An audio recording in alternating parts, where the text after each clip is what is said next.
Hare Krishna. So Arjuna is requesting Krishna that please reveal to me your opulences.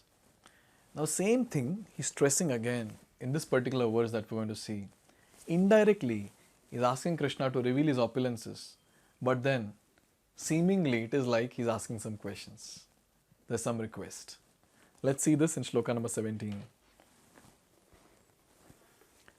Katham vidyam aham yogim tvam sada parichintayan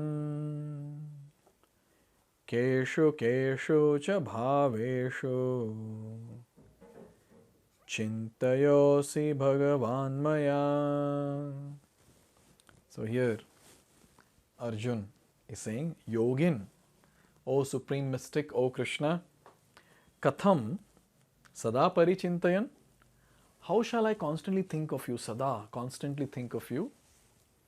Katham Vidyam Aham Tvam, how shall I know you? This first question is, how shall I constantly think of you? Second one is, how shall I know you? And third one, Keshu keshu cha bhaveshu chintayah asi maya, O Bhagavan, O Supreme Personality of Godhead, O Krishna, keshu keshu cha bhaveshu, in what various forms, chintayah asi, you are to be remembered. So here, three questions. First one, that how shall I constantly think of you? Second, how shall I know you? And third, in what various forms are you to be remembered? So basically, all these three questions are pointing to one direction. And what is that? Oh Krishna, please reveal your opulences. Let's see some of the important points here. Only surrendered souls and devotees can see him. Now Arjuna is convinced that his friend Krishna is Supreme Godhead, but he wants to know the general process by which all-pervading Lord can be understood by the common man. Common men, including the demons and atheists, cannot know Krishna because he is guarded by his Yoga Maya energy. So here, basically this question has been posted by Arjuna only for the common public. He knows Krishna. Krishna is present directly in front of him on the chariot. He is seeing Krishna. So he has first-hand experience of Krishna. So he is not asking for himself. He has complete faith now that Krishna is Supreme Personality of Godhead. But now this question that he is asking is for those people who are not able to understand Krishna, those common men who cannot understand Krishna. Because only when these common people start seeing Krishna in everything around, the different objects, then they'll be able to become Krishna conscious. Actually, to know Krishna, there's only one way, that is bhakti. Mam chayo vyavicharena bhakti yogena sevate. The ones who are doing devotional service, they can actually understand Krishna. But then, common people who are not practicing devotional service, how can they know Krishna? How can they realize Krishna? How can they become Krishna conscious?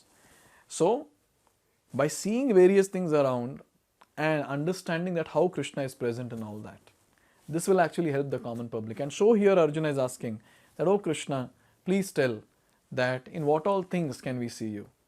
How shall we know you? And so on. So here, it is said the superior devotee is concerned not only for his own understanding but for the understanding of all mankind. So for a superior devotee, for a senior devotee, for a pure devotee, he knows Krishna.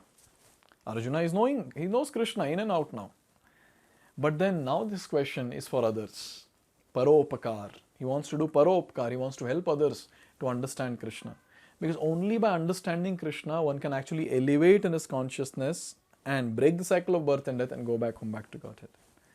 So to understand Krishna is very, very important. Without understanding Krishna, without knowing Krishna, it's not possible for anyone to go beyond this material world. So Arjuna is asking this important question that please reveal your opulences to us. So Arjuna, out of his causeless mercy, because he is a Vaishnava, a devotee, is opening for the common man the understanding of all pervasiveness of Supreme Lord. He addresses Krishna specifically as Yogin because Sri Krishna is the master of Yoga Maya energy, by which he is covered and uncovered to the common man. So what happens is, Krishna has a Shakti called Yoga Maya, the internal potency. And with that Yogamaya Shakti, he covers himself and sometimes he uncovers himself. So those people who are atheistic, those people who are not qualified enough to see Krishna, to know Krishna, what Krishna does? He puts his curtain of Yogamaya. And then when a person is eligible, when the person becomes qualified to know Krishna and see Krishna, he opens that curtain, the curtain of Yogamaya, and then he reveals himself to his devotee. So this is a very important thing. So why he is called as Yogin? The one who possesses the Yogamaya Shakti. So this internal potency or the Yogamaya Shakti that he has, that helps Krishna to cover and uncover, or Krishna uses that Yogamaya Shakti to cover himself and uncover himself. The common man who has no love for Krishna cannot always think of Krishna. Therefore, he has to think materially. Arjuna is considering the mode of thinking of the materialistic persons of this world. The words Keshu Keshu cha Bhaveshu refers to material nature. The word Bhava means physical things. Because materialists cannot understand Krishna spiritually, they are advised to concentrate the mind on physical things and try to see how Krishna is manifested by physical representations. So, when it comes to common people, atheistic people, they have this question, show me Krishna.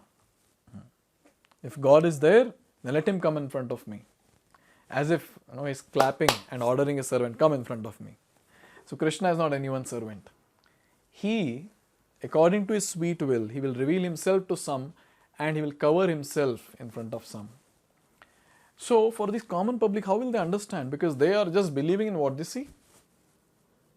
So, and they cannot see Krishna because they don't have divine eyes, the spiritual eyes, because Krishna has not given them divine eyes. How can they see Krishna? By seeing various material objects around, they can actually see Krishna in that. Because every opulence that is there in this world, everything that we see in this world is actually manifestation of Krishna. This will become more and more clear after a few verses when Krishna will start speaking and start revealing his opulences one after another. There it will be very clear that how Krishna is the supreme in whatever object or whatever group that we are taking. Krishna is the supreme.